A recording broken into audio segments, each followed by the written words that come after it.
नमस्कार, श्री गंगानगर हनुमानगढ़ की बड़ी खबरों में आपका स्वागत है। मैं हूं आपके साथ करुणा। चलिए सबसे पहले नजर डालते हैं आज 3 जून की प्रमुख सुर्खियों पर। ऑनलाइन रेटिंग के लालच में आए युवक से 9 लाख रुपए की ठगी। अनूपगढ़ में तेज हवा के साथ बारिश। पत्नी की हत्या करने के आरोपी पति को आजीवन कारावास। अज्ञात बदमाशों ने की बुजुर्ग से मारपीट। भीलवाड़ा से अफीम लेकर आए युवक को गंगानगर में पकड़ा। ये थी आज की बड़ी सुर्खियां। अब जानेंगे खबरें विस्तार से। श्रीगंगानगर में कंपनी के शोरूम में मामूली मासिक पगार पर नौकरी करने वाले एक युवक से 9 लाख रुपए की साइबर ठगी का मामला सामने आया है।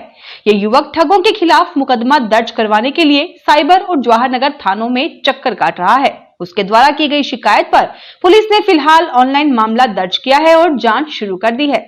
प्राप्त जानकारी के अनुसार जवाहरनगर थाना क्षेत्र निवासी इस युवक के साथ 22 से 30 मई के दौरान लगभग 9 लाख रुपए की ठगी हुई है। अनूपगढ़ में सोमवार दोपहर मौसम ने अचानक करवट बदली। सुबह से छाई उमस और तेज धूप के बाद दोपहर 1 बजे आसमान में बादल छा गए। करीब 2:30 बजे तेज हवाओं के साथ बारिश शुरू हो गई। बारिश से जहां लोगों को गर्मी से राहत मिली, वहीं तेज हवाओं से दुकानों के बाहर लगे बोर्ड उड़ गए। शहर की कई गलियों में बारिश का पानी जमा हो गया। नगर पालिका प्रशासन पानी निकासी की व्यवस्था कर रहा है। बारिश के बाद तापमान में गिरावट आई है। लू की जगह ठंडी हवाएं चलने से वातावरण सुहावना हो गया है। शादी के 1.5 महीने बाद ही पत्नी की हत्या करने के आरोपी पति को अदालत ने आजीवन कारावास की सजा सुनाई और 25,000 रुपए का जुर्माना लगाया है। जुर्माना अदा नहीं करने पर उसे 1 महीने की अतिरिक्त सजा काटनी होगी। श्रीगंगानगर में विशिष्ट न्यायालय के न्यायाधीश मनीष कुमार अग्रवाल ने सोमवार को ये निर्णय सुनाया। विशिष्ट लोक अभियोजक नितिन कुमार वार्स ने बताया कि 19 जुलाई 2017 को स्थानीय महिला थाना में लालचंद नायक द्वारा दी गई रिपोर्ट के आधार पर उसकी पुत्री ममता की दहेज प्रताड़ना के चलते हत्या करने के आरोप में जयदेव नायक, उसके पिता टेकचंद, मां कृष्णा देवी, बहन सपना और बहनोई भवतलाल के विरुद्ध मुकदमा दर्ज किया गया था। हनुमानगढ़ जंक्शन थाना क्षेत्र में मोटरसाइकिलों पर सवार 5 अज्ञात बदमाशों द्वारा रात्रि के समय एक बुजुर्ग व्यक्ति से मारपीट कर मोबाइल फोन लूट लेने की घटना सामने आई है। जांच अधिकारी हवलदार कुरडार राम ने बताया कि सतीपुरा निवासी गुरदयाल जाट 28 से 29 मई की रात को खेत में पानी लगाने के बाद घर जा रहा था। संगरिया मार्ग पर ओवरब्रिज के समीप तभी 5 अज्ञात बदमाशों ने मारपीट कर उसे मोबाइल फोन छीन लिया। मारपीट के बाद वो घायल हो गया। गुरदयाल की रिपोर्ट पर मुकदमा दर्ज कर बदमाशों की तलाश की जा रही है। भीलवाड़ा से एक तस्कर श्रीगंगानगर में अफीम की सप्लाई देने आया तो पकड़ा गया। उसे रविवार शाम सदर थाना पुलिस ने गौतम बुद्ध नगर के समीप संदेह के आधार पर पकड़ा। सब इंस्पेक्टर हंसराज की टीम को ये सफलता मिली है। पुलिस ने बताया कि पकड़े गए युवक पंकज सैन के कब्जे से 293 ग्राम अफीम बरामद हुई है। पूछताछ में पता चला कि वह श्रीगंगानगर में किसी को अफीम की सप्लाई करने के लिए आया था। उसके विरुद्ध एनडीपीएस एक्ट में मुकदमा दर्ज किया गया है। श्रीगंगानगर से भारी मात्रा में नशीले कैप्सूल और हेरोइन अवैध रूप से ई रिक्शा में लेकर वापस हनुमानगढ़ जा रहे 2 युवक पकड़े गए हैं। हनुमानगढ़ सदर थाना के प्रभारी सब इंस्पेक्टर अजय कुमार गिरधर ने बताया कि रविवार देर शाम को पक्का सारना से आगे पाले वाली ढाणी के पास ई रिक्शा में जा रहे अजय अरोड़ा और अजय लाहौर को गिरफ्तार किया है। इनके कब्जे से 63 ग्राम हेरोइन और नशे के रूप में इस्तेमाल किए जाने वाले 16,000 प्रीगाबालिन कैप्सूल बरामद हुए हैं। उनके खिलाफ पूर्व में एनडीपीएस एक्ट के 2 मुकदमे दर्ज हैं। श्रीगंगानगर नगर परिषद में आवासीय भवनों में व्यावसायिक प्रतिष्ठान और गतिविधियां कर रहे लोगों को उनके भवन सीज करने की चेतावनी दी है। नगर परिषद के आयुक्त रविंद्र सिंह यादव ने बताया कि शहर के विभिन्न मुख्य मार्गों पर बहुत से भूखड़धारियों ने अपने आवासीय भवनों में बिना उपयोग परिवर्तन करवाए व्यावसायिक प्रतिष्ठान बना लिए हैं या अन्य व्यावसायिक गतिविधियों का संचालन किया जा रहा है। उन्होंने कहा कि ये लोग अपने भूखंड का आवासीय से व्यावसायिक संस्थागत प्रयोजन के लिए भू उपयोग परिवर्तन करवाएं। नगर परिषद में अपना आवेदन प्रस्तुत करें, अन्यथा नगर परिषद द्वारा बिना किसी नोटिस और सुनवाई के उनके भवन सीज करने की कार्रवाई अमल में लाई जाएगी। हनुमानगढ़ जिला कलेक्टर काना राम ने संपर्क पोर्टल 2 पर प्राप्त 23,153 जन शिकायतों की समीक्षा करते हुए अधिकारियों को समयबद्ध और संतोषजनक निस्तारण के निर्देश दिए। जल संसाधन विभाग के 5 अधिकारियों को समय पर निस्तारण न करने पर नोटिस जारी किया गया। मार्च से मई तक संतुष्टि स्तर में उल्लेखनीय सुधार हुआ। मार्च में 63.28%, अप्रैल में 75.54% और मई में 83.95% तक पहुंच गया। इस अवधि में कुल 17,436 शिकायतों का औसतन 22 दिनों में निस्तारण हुआ। कलेक्टर ने जन सुनवाई में संवेदनशीलता को समझने और त्वरित कार्यवाही को प्राथमिकता देने की अपील की। बैठक में सीईओ, जिला परिषद, एएसपी, एसडीएम और नगर परिषद आयुक्त सहित सभी जिलाधिकारी मौजूद रहे।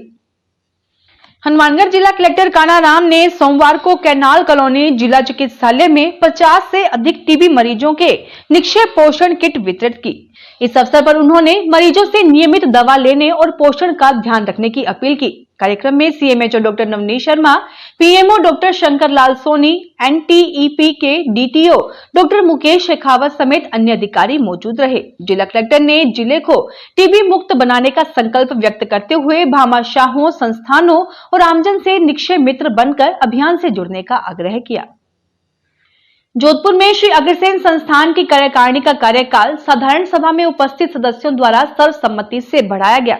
श्री अग्रसेन संस्थान के अध्यक्ष उमेश लीला ने बताया कि साधारण सभा के उपस्थित सदस्यों ने संस्थान की कार्यकारिणी पर विश्वास व्यक्त करते हुए वर्तमान कार्यकारिणी की समस्त टीम का कार्यकाल पुनः बढ़ा दिया। लीला श्री गंगानगर के मूल निवासी हैं। अध्यक्ष लीला ने बताया कि श्री अग्रसेन संस्थान की कार्यकारिणी के अंतर्गत सचिव अनिल कुमार सिंघल, संयोजक पुरुषोत्तम दास लीला, उपाध्यक्ष राकेश कुमार बंसल, कोषाध्यक्ष दीपक अग्रवाल, सह सचिव अरविंद अग्रवाल, कार्यकारिणी सदस्य गोविंद अग्रवाल, राजेश कुमार सिंघल, विक्रांत कुमार अग्रवाल, विवेक अग्रवाल एवं विजय मुरारका का पुनः निर्वाचन हुआ। प्रथम कार्यकारिणी बैठक के अंतर्गत 2 सदस्यों श्री किशन बंसल एवं श्री राम प्रकाश अग्रवाल का सहवरण किया गया। संस्थान सचिव अनिल कुमार सिंघल ने बताया कि आज 15 सदस्यों को विशेष आमंत्रित सदस्यों के रूप में मनोनयन किया गया। ज्ञात रहे कि संस्थान से जुड़े लीला परिवार के सदस्य मूल रूप से श्री गंगानगर के रहने वाले हैं। जोधपुर में विभिन्न उद्योग, व्यवसाय एवं समाज सेवा में रहकर श्री गंगानगर का नाम रोशन कर रहे हैं। सूरतगढ़ में सामुदायिक स्वास्थ्य केंद्र के एनसीडी क्लिनिक और जनता क्लिनिक के सहयोग से 2 जून को उच्च रक्तचाप जांच शिविर आयोजित किया गया। शिविर के प्रथम चरण में जनता क्लिनिक परिसर में 69 लोगों की जांच की गई, जिनमें 6 संभावित उच्च रक्तचाप मरीज पाए गए। इसके बाद टीम ने भौमिक कल्याण सेवा अनाथ आश्रम पहुंचकर 57 अनाथ और बेसहारा लोगों की जांच की और जरूरतमंदों को दवाइयां प्रदान की। श्री गंगानगर में अशोकनगर स्थित संकट हरण हनुमान मंदिर के 27वें वार्षिक महोत्सव पर चल रही श्रीमद् भागवत कथा के तीसरे दिन वृंदावन की बाल कथा व्यास नंदिनी किशोरी ने भगवान श्री कृष्ण के शांति दूत प्रसंग का वर्णन किया।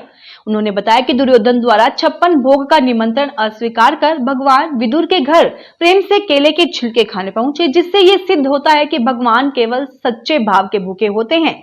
कथा में वामन अवतार की सुंदर झांकी भी प्रस्तुत की गई। हनुमानगढ़ जिले में 5 से 20 जून तक वंदे गंगा जल संरक्षण जन अभियान 2025 आयोजित किया जाएगा। जिला कलेक्टर कानाराम ने सोमवार को समीक्षा बैठक में विभागीय योजनाओं, योग दिवस और जल संरक्षण पखवाड़े की तैयारियों की समीक्षा की। 5 जून को धनासर में कार्यक्रम के साथ 251 पौधे लगाए जाएंगे, जबकि 4 जून को साइकिल रैली निकाली जाएगी। कलेक्टर ने पेयजल स्रोतों की सफाई, मरम्मत और जन भागीदारी पर बल दिया। उन्होंने वार्ड स्तर से लेकर ग्राम पंचायत स्तर तक नियमित कार्यक्रम आयोजित करने के निर्देश दिए। मारवाड़ी युवा मंच की नारी चेतना शाखा श्री गंगानगर द्वारा अमृत धारा प्रकल्प के तहत भीषण गर्मी में जरूरतमंदों के लिए सेवा कार्य आयोजित किए गए। मंच के राष्ट्रीय अध्यक्ष सुरेश एम जैन, राष्ट्रीय उपाध्यक्ष पंकज बरड़िया और प्रांतीय अध्यक्ष सुरेश अरोड़ा के श्री गंगानगर आगमन पर स्वागत किया गया। साथ ही जरूरतमंद महिला को गर्मी से राहत के लिए कूलर भेंट किया गया। महिलाओं को शरबत और ठंडे पानी की बोतलें वितरित कर गर्मी से राहत दिलाई गई। प्रांतीय संयोजक सरोज घोड़ेला, अध्यक्ष सविता जैन, सचिव स्नेहा वर्मा, कोषाध्यक्ष पूजा जैन और अन्य कई सक्रिय पदाधिकारी व सदस्य उपस्थित रहे। हनुमानगढ़ में सोमवार को लोक परिवहन बस चालकों ने जिला परिवहन कार्यालय के बाहर प्रदर्शन किया। अवैध बसों का संचालन रोकने की मांगों को लेकर जिला परिवहन अधिकारी को ज्ञापन सौंपा। लोक परिवहन बस चालकों ने कहा कि हनुमानगढ़ से सूरतगढ़ मार्ग पर एक बस का अवैध संचालन किया जा रहा है। उनका कहना था कि संबंधित बस को ग्रामीण परमिट जारी किया गया है। इसके बावजूद ये बस सूरतगढ़ से मानकसर, प्रेमपुरा, पीलीबंगा और अन्य गांवों से होते हुए राष्ट्रीयकृत मार्ग पर चल रही है। उन्होंने चेतावनी दी कि यदि संबंधित बस संचालक के खिलाफ कार्रवाई नहीं की गई तो वे 4 जून को सभी लोक परिवहन बसों को डीटीओ कार्यालय के बाहर खड़ा कर देंगे। आज इस बुलेटिन में इतना ही। ताजा खबरों के लिए देखते रहिए एसबीटी लोकल न्यूज।